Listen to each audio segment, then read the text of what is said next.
Please welcome our next panel on Leading with Purpose. Lindsey Irvine, CMO MuleSoft, Manjula Talreja, SVP Success Management Leader, Salesforce, and Lori Castillo Martinez, VP Employee Relations and Equality, Salesforce. Moderated by Vatora Godwin, Marketing Associate, Video Content Producer, Salesforce. All right, well, welcome and thank you for being here at Trailblazing Woman. We're gonna have a good time, we're gonna have fun. We're gonna have fun. We're gonna have a lot of fun. I'm a filmmaker, so one of the things that I'm always drawn to is a story, and I know each of you has a unique story to talk about. So tell us about your career story, and then if you want, this is a little tricky one, if you had to name your career story like it was a movie, what would it be? I have to go first. Okay. Career story here. I mean, I guess if we rewind the clock entirely, it really started with I was always very interested. I was always asking the question why as a kid, probably to the chagrin of my parents sometimes. And fast forward, mom got sick with breast cancer twice and decided I saw kind of the ins and outs of the healthcare system and wanted to go make a difference and try and fix it. So won a fellowship at the NIH. Within the technology division, and was really set on figuring out how we were going to cure cancer more quickly and more broadly bring technology to the healthcare industry. So 3 years within that, realized that I wanted to actually go into technology itself and start to make a difference. And so I worked with the former founder of Google Health with a health IT startup. And after many years of a run at that, I realized I wanted to go to a company that had an even bigger platform and make a change. And that's what brought me to Salesforce. So I've had an incredible journey with an incredible group of people here. And I'm just such a believer in the mission and the values of the business. And a movie, I'm going to have to think about that. So I'm going to pass it on and come back. Question. So I was thinking about the caption of this story or the movie. Mm-hmm. How about an immigrant makes it in America? I'm an immigrant from India, came here many years ago. I've been in Silicon Valley for most of my life. I'm married. My husband is in the venture capital world, and I have two wonderful daughters, one in the education field and one in the medical field. And I have 3 grandchildren over the last year, so super exciting life. The one thing that made a huge impact for me when I was about 10 years old, that made the art of the possible happen for me is I was enamored by my mother's cousin's friends who had just climbed the second highest mountain of the world. And I said, if women can do that when I'm 10 years old, I can do anything. And that crafted my career, and I joined a small company called Cisco Systems in the Valley when not too many people knew about it. I was extremely lucky to have amazing mentors, grew my career there for 22 years, and then 4 years ago moved to Salesforce. It's been an amazing ride. Awesome. Lori. Great. It's so nice to be here. So for me, I think probably the most impactful was, so I grew up in the Bay Area, and I went to Notre Dame High School in San Jose, an all-girls Catholic school. And when we went to school, we thought we ruled the world. Here we were in this environment where it really was women supporting each other, and that made a really big impact on me and how I viewed the world. And so when I left high school and went to university, I still thought I ruled the world and really just tried to not lose that approach and really rely on those, you know, the women in my life who were important and helped me not lose that mindset. I started my career also in the Valley at Intel, sort of as a recent college grad, all bright-eyed and ready to, go make it. And it was an amazing journey.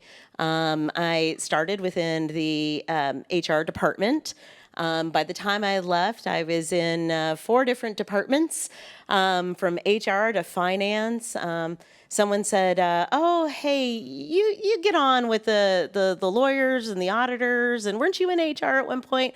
Hey, can you go figure out this whole post-Enron ethics thing that's going on?" And so launched this career of mine in ethics and compliance. Was part of the first office at Intel and a couple of other small tech companies, and then decided I wanted to go figure out what this world looked like in a regulated company. And so also went into the healthcare side and really focused on what does compliance look like in that environment and how do you go to market in an environment where the regulations are really as tight as they are in the healthcare market. And then the last thing I'll mention is just I had the opportunity to work overseas. And so when those opportunities go, you just say yes. You take risks and you try different things, whether it's different industries or different companies or even different countries. That's really made a big difference for me as well. We're here to talk about leading with purpose, which is a huge statement. Like sometimes it's too big for me. Like, what does that mean if I had a shirt that said lead with purpose? I'm sure we all would have different interpretations of what that means. My aunt would say your gifts and your purpose and passion will make room for you. What does leading with purpose mean for each of you? I will start by saying I've thought of the movie title, which is Think You Can, Know You Can, Just Do It. Oh, love that. And I think that comes to answer your question on purpose. If you have that mentality of, I think I can, I know I can, and so I'm just going to do it. And I'm not going to let anything stand in my way. You can be purposeful and intentional and live a purpose-driven life and a purpose-driven career. And so I think that's something, as I was contemplating your question, that has kind of governed how I think and act. But at the purpose level, one of the things my parents always said was, do what you love. Find something you love to do, and you won't work a day in your life. And so part of what I've always valued is I want to go do something I love. And if I do something I love, and I think I can, I know I can, I just do it, I'll have an impact. And then part of my journey here that I'm now empowered, I really want to kind of bring forward is purpose can't just be purpose in terms of your performance. It has to be, we live in a world and in a time where we need to bring purpose and good to the world. And so, leveraging our impact here as a broader platform for change and for good. And so when we just do something, we're not just doing it for ourselves or even our team. We're just doing it with the mindfulness of how do I have a bigger impact on everyone around me and change the world for the better. Powerful. I think Lindsey and you both have made a very good point. Purpose is closely linked to passion. And my parents, too, taught me when I was very young, go with your passion and everything else will follow. My purpose, the industry here in Silicon Valley and beyond, is what I've done in my small way. As I mentioned earlier, I've had some amazing mentors in my life. And the least I can do, having that privilege, is to give back to others to become their mentors, connecting them to other mentors. And what has resulted as a result of that is now I'm going into some customers where they're the SVPs that are leading marketing, or the leading CIOs. And it gives me such joy in terms of seeing so many women who have a voice and are leaning in on whatever boardroom or rooms they are engaging in. I love it. Thank you so much. Mentorship is something that I value. It's one of the reasons that I was able to create my job here at Salesforce. And so one of my mentors is Allie, who's on the equality team, which Lori, I know that you're a part of the equality team and you have a new role in equality. And could you tell us a little bit about your transition over to the equality team and what it means to you to be in this position? Yeah, so a couple things. So I'm still leading the employee relations team. And if you're not familiar with employee relations, when I think about the work that we do, it's really about how do we have accountability in our culture? How do we have a safe space for people to raise concerns and to be heard? And, how do we really make sure that we're focusing on the facts when people feel like something has gone wrong in the organization or they have concerns that they want to better understand what's going to happen in the organization? ER is really that space where people can come and have that conversation and really independently and objectively look at those facts and manage the situation. One of the unique things that I think so I've been here a little over a year now, and one of the things that we focused on was really thinking about not just the transactional nature of somebody raising a concern. You go look into the facts, and Sometimes there's disciplinary action, sometimes it's not substantiated, but there's always an impact to the person who raised the concern, an impact to the person who may have been on the other side of that, the impact to the organization. And so how do we make sure that we think through all of the ways that we heal, and how do we work together with managers and as an employee success organization to do that? What I realized and what we realized within employee success is a lot of times we hear around some of the concerns raised around equality. And so my role is a specific role within employee success, and certainly working very closely with Office of Equality. We're all within one organization and one team now, which is really amazing and we're very excited about. And what my role is, how I complement and work very closely with that team, is how do we start to move the dial on some of the systems and processes. And so in employee success, we focus on everything from promotions to benefits to talent management to development to recruiting to even how you exit the company. In every one of those processes, there's an opportunity to look at those things with an equality lens. So it's not, it will always be dependent on who your manager is and how your individual leader might manage something. That is a key part of it. But there's also things that we can do to create rigor and structure and process. And as a company, we're at this great inflection point where we can really focus on how we really get deliberate and purposeful. And so when I think about our theme around purpose, this is a really amazing opportunity to take the great energy and ideas and how do we make it purposeful in some of these processes so that we can amplify this journey that we've been on and continue to be the best that we can be in this space. And so I really hope to continue, and we'll partner with all of you on this journey where we can really, really, go big and really make a difference here. And just how cool that we have a panel called Purpose, right? Yes. I mean, for how long have we struggled as women thinking I can either be a mom or, be a professional. And the fact that I think purpose can be this overarching topic of how do you kind of do it all? Mm-hmm. How can you have purpose in your work and purpose in your life and not have to choose and be at a point where we can have this discussion openly, is just such a cool moment. I love it. I'm wondering, because this was a question for me when I was learning what my purpose was. Was there an aha moment for each of you where you just knew this was your purpose? Because I feel like sometimes women, we struggle to sort of figure that out, that we may have multiple purposes, but there's maybe a time in your life when you're like, this is it. This is what I'm supposed to do. And it sort of validates everything that you've been doing. It's a very interesting question. I was talking to my husband yesterday, and I was thinking about our chapters of our lives. The first chapter of our life is a lot about learning. Second chapter of our life tends to be a lot in terms of earning. And somewhere giving starts becoming an important part of a chapter in our life, early or later. And I think we women are so privileged to be where we are today, that giving is such an important piece of that purpose. And as you hear all of us speaking and other women, this whole thing about purpose and giving becomes such a big aspect to what our purpose is. So to answer your question, I think purpose evolves in our lives. It isn't one point of time that your purpose, and then you said, I'm going to strive for it. Purpose evolves and it matures. Maybe we were giving when we were still young, but as we get older and we reach the positions we do, that starts getting more amplified than ever before. Yeah, I would just say it's so interesting. I think purpose has really changed for me as well, which is, I always used to think it had to be single threaded. I'm going to have purpose in this thing, and that's the thing. And now, as I think back, there's kind of three threads I pull on purpose. One thread is, and I was fortunate to be raised with this as a moral, but for any of us, be it this is how you're raised or you've discovered it, when you give back to someone, right? You go to a new community, you do volunteer time, you give back, and you have that human connection.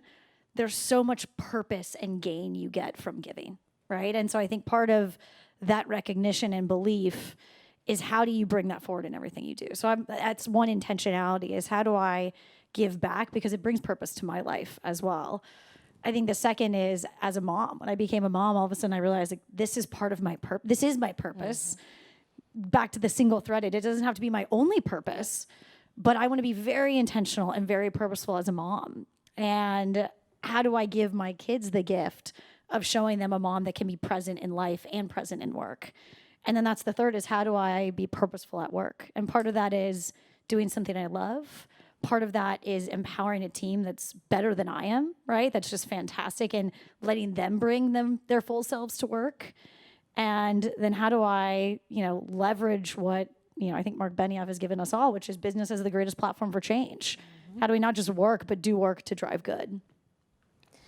And Lori. Yeah, and I think for me, similarly, family, friends, these are all the places, right, that reinforce that purpose and support us in those moments where, maybe we're having that crisis of purpose. I think of myself, I've had different phases in my life where I was really deliberate and really thoughtful and knew exactly where I was going and what I was going to do.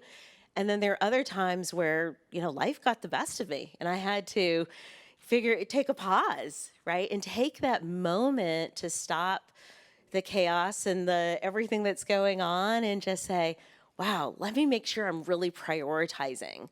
Let me make sure that the things that are important to me, whether it's the career pieces, the family pieces, am I being a good friend and family member? How do we weave that all in and make sure that we're taking those pauses and being deliberate and not getting carried away in the waves of life? Because I think it happens a lot and it's okay. Right? And how do we have those checks and balances on ourselves and within our communities to make sure that we're staying on track and really prioritizing on the things that are so important? Because I think the reality is we talk about having it all, nobody has it all. No matter how sunshine it is, it really is always difficult. And I think the more we acknowledge that and the more we have those really truthful and forthright conversations, honestly, the best we can support each other, quite frankly. There's this common theme that I'm hearing from all of you about giving back and the importance of it. And it really makes a lot of sense when you talk about purpose, because I think all of our purpose is to give back in some way. And all of you all have organizations that you work with that are super impactful. So I want to talk about each of them. Lindsey, I know that you're the founder of the Volkman Family Foundation, which is a nonprofit that focuses on childhood development and education. Tell us about the mission and what inspired you to be a part of the organization. Yeah, and I actually have to give full credit to my parents on this one. So they actually founded the organization. And from the time, decades ago, from the time we were little, we were raised with the mentality that giving back is just part of what you do. And, I remember little things like you go to the grocery store, you look someone in the eyes and you say thank you. You see someone sad or hurt, you go ask how you can help. And I think our family was fortunate enough to be able to have a great education, and it so profoundly impacted us that about 20 years or so ago, my parents started this foundation with the intent of, it really started organically, but how do we help other children who may not have it get a level of education, get the tools they need to show up with a backpack and pencils and books, because even the small things may not be accessible to everyone. And so it started with, trips where we would go and we would actually, go to poor communities that may not have a school or may not have items, bring those items and give back to the school. On family vacations, we would go to schools and give back. We ended up adopting a school tied to a church down in the Bay Area in East Palo Alto, and they didn't have school supplies. So we brought all the supplies to the school.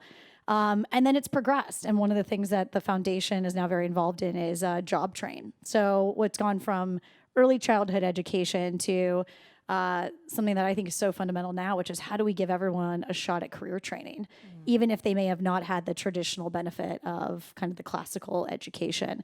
And so Job Train, encourage everyone to go look it up, but it's a phenomenal organization in the Bay Area, and it's free career training for high in-demand professions, and they give you and teach you the skills to go fish and to become your best self. So it's really, really cool. I'm very lucky to be part of it and really lucky to be, again, have grown up with that mentality of part of what you do is give back, and let's be intentional about that. I think that's super important because as you're speaking, I'm like, these are the things that are developing our future women leaders, right? So, Manjula, I know that you also work with City Year, which is an organization that closes the gap of academic and social emotional development. So tell us a little bit about what motivated you to get involved in that work. Yes. I think that all of our childhood always has an impact on who we are today. Yeah. And having grown up in India and seen the socioeconomic gap and the underserved and how underserved they are and how underprivileged they are always stayed with me. And there's one thing about creating a charity fund and giving money, but over the last few years, there is so much economic gap that is happening just in our neighborhoods. Like you mentioned, East Palo Alto, East San Jose, in the Bay Area itself, in one of the wealthiest areas. And it occurred to me that my giving is not about just monetary giving, but what do we do in our neighborhoods? And City Year is a national nonprofit, and they basically, AmeriCorps members take a gap year between college and going to work, and they help underprivileged schools and kids in underprivileged schools not only help them in after-school education, but also they're growing them overall because they come from very underserved populations. It's a way to mentor these kids to become wonderful kids in the future in our own country. And to me, as a board member, that gives me so much pleasure and so much privilege to be able to do that, not only in the Bay Area, but across the country. Amazing work. Thank you so much for all that you do. Lori, you are serve on the board for Rhea Ventures, which is a women-led social impact investment firm. Tell us a little bit about what connected you to the vision and the work over at Rhea Ventures. Sure. So a big focus of mine has always been around women's issues, and I found Rhea Ventures with a focus around women's health.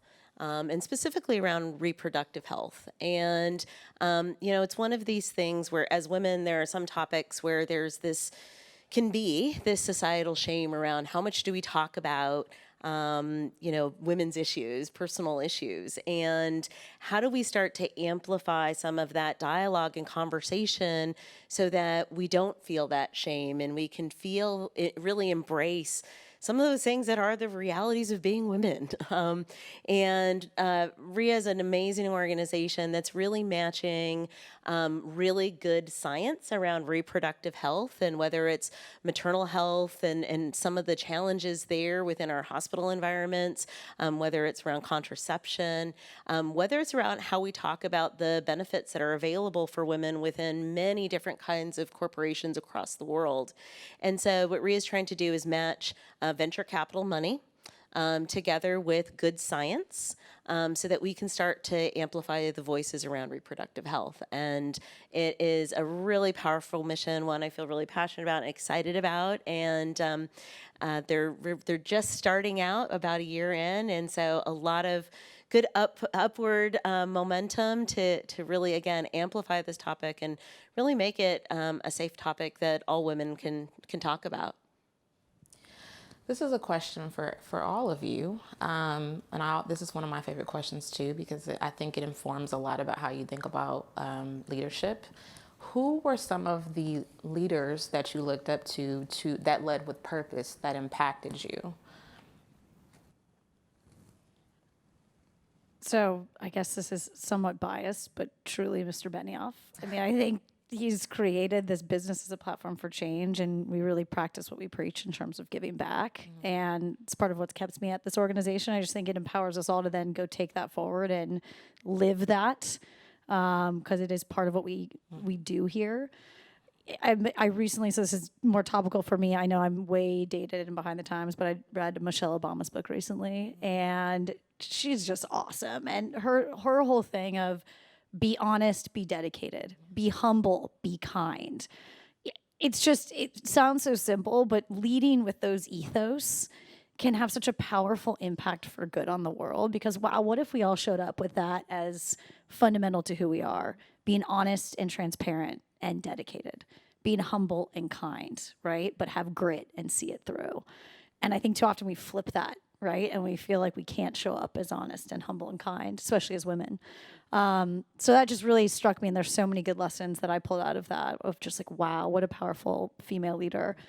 Yeah, so those would be, I'd say, the two that comes to mind. And I think you look around for all of us, and I'm constantly inspired by the women I sit next to, by my team, by other women in the workforce, because I think it's just, we're all trying to figure it out. And the people that show up every day are humble and kind, do the right thing, see it through, give it their all. Those are the people around us that are the true leaders, and the next generation that will take us forward. It's hard not to be biased when you know you have a great leader, and I mean, we're here, it right? trickles We're getting down, to do right? that. Right? Yeah. I think for me, it's, at this point in my career, I reflect back on being early in my career and the challenges of when you're just starting out and you're making what feel like these really tough decisions about, am I making the right choice for my career? And so for me, the thing that really keeps me grounded is I want to stay in touch with those women who are in that place in their career, because it helps me be a better leader. It helps me remember how hard it is. It helps me remember what it's like to be a Latina early in your career, and really thinking about how much is this going to impact my success, whether it be as a Latina or as a woman, as both, in the intersectional nature of that, and how we think through that, and how do we keep those voices present for us as leaders and keep that inspiration alive so that we can stay authentic and remember that, this isn't a business of, once you get up the ladder, you take the ladder up with us, but how do we leave the ladder down so that we're ladder down leaders that are really paving that way? And for me, the best way to do that is to keep that connection so that I never lose sight of that struggle and that journey and the ways that I can help and support the women who are in that part of their career.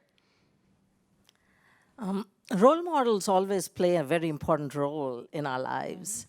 And role models can be luminaries of the world. But, and I think to your point, we are all here because our values are so closely aligned to the values of Salesforce.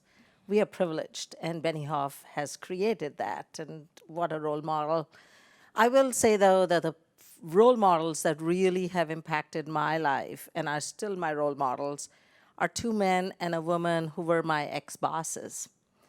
One is a gentleman called Don Proctor, who is with NATO influencing the security and cybersecurity now, one of the humblest people that I have learned from. Sue Bostrom, who came to Cisco from McKinsey, and Jim Green, who taught me consulting. Those were the three people who in the late 1990s and early 2000s created the platform of diversity at Cisco. At that time, it was very early, and for them to go and influence the CEO and drive what is diversity do to the business of the company was, to me, a courageous move. And it wasn't a woman, it wasn't a man, it was them all coming together, teaming together. And I look at them as a team of role models that have influenced me and influenced society. Just piggybacking off of that question, because I'm curious, what's the best piece of advice you've all received on how to lead? That was a hard one. I can start with that. I think it's a little bit back to my answer is never get too far away from the people who are doing the work. Okay. Make sure you really you stay that connection and you find those connections, because the further away you get from it, the less you actually know, and it's important to keep that. The best advice I have got is always have smarter people around you. You should be the dumbest in the room. And everybody around you, whether you hire them, whether they report to you, or you're interacting with them, they should be smarter than you. And once you find the smarter people, then business will automatically grow to the level it needs to and has the potential to. two things that come to mind. One is it is our privilege, it is also our opportunity to become leaders of the next generation of leaders. So, how do we think about our interactions with individuals, with teams, as an opportunity to form the next generation of leaders that are going to carry business and carry the world forward to even a better place? So, kind of what you said, which is how do we ultimately surround ourselves with people that are better than we are, but have the mentality of, wow, I have to show up and create the next generation of leaders that's just going to take us further faster. And so that gets back to purpose, right? And leading by example to really help empower and shape that next generation of leaders. I always write sticky notes to myself. They're all over my house, my desk, they're everywhere, because I sometimes have to remind myself why I'm doing things, what the purpose is. When things get a little tricky, I love finding those little golden nuggets. So what are some things that you do to keep that at the top of your mind when you're thinking about leading and planning? What do you do tactically daily? Actually, this is a tip I got from my now boss. So kind of similarly, and my mom has like a huge sticky note. She color codes sticky notes. So it's like, I subscribe to that as well. But what I've started to do is, I kind of think about it. So two things. One is, what are the things as a leader I want to work on, right? And again, I think the more senior you get, the more your obligation and your job is to empower people to be their best self. So really, it's like my mental task is, how do I show up and be the best leader of this incredible team? So I have an acronym. So I literally write it's 5 bullets or sentences of things I want to work on as a leader and an empower of other leaders. And then I kind of write it down as an acronym, those 5 bullets, and they start with different letters. And you can put it on a sticky note, you can put it on your computer, you can laminate it and put it on your bed and read it going into the ferry in the morning. You pick, but it's almost like a meditated practice. You start your day or go before you go to a meeting, and it's more like, how do I want to show up, right? How do I show up and lead with purpose? How do I show up as my best self? So that's one. And then another practice I've had for some time, I'm sure we all live this, you can just get sucked into the vortex of reacting to emails and questions and never really move the mountains that matter. And so I try as much as I can to start each week or at least each month with a practice of what are the mountains I want to move, and be intentional about writing those mountains down so that I'm mindful every week of have I moved the mountain or have I just responded to the tactical things? My biggest sticky and my biggest area of growth is to pause.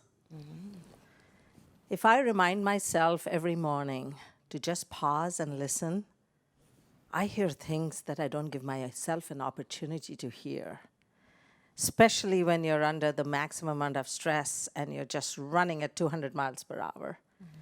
So if I grow in just pausing a couple of extra minutes a day, to me, that's good. For me, it's important to have those people around me who are accountability partners. Whether it's my kids reminding me that I was late how many nights this week, or leaving early in the morning, or people on my team, leaders on my team, right, reminding us of why we're here and how do we lean on each other to make sure we've got those accountability partners, and pausing and making sure, are we doing what we need to do? And, are we making decisions with the deliberate philosophies and approaches that we want to have? And so just finding those reminders, whether it's stickies or notes on your phone, or the people who are around you that are going to send you that chat of, is that on track? Maybe we should be focusing over here or over there, and being prepared and flexible and ready to pivot on the go when we need to. I love all of these just because, when you think about leading with purpose, it's so big. And so giving people something to just focus on daily is very helpful. We are actually coming up on time. And so I have one mic drop question for all of you, which is really, what do you want? What is your closing thought? What is something that's a tangible piece of advice that you would like to give or share that has been impactful in learning and knowing your purpose? And give us a mic drop Twitter moment that we can all remember. My mic drop is for everyone, purpose is evolving, and it's very adjacent to your passion. They come hand in hand with each other, and go where your passion is. The world is really large, and you can do whatever you want to. Take smart risks, write them down, and hold yourself accountable to them. Do what you love. Show up as your true, authentic self. Be humble, be kind, and just do what it takes. Amazing. Thank you, ladies, for your time and your leadership and your advice. Thank you. Thank you. Great to be here.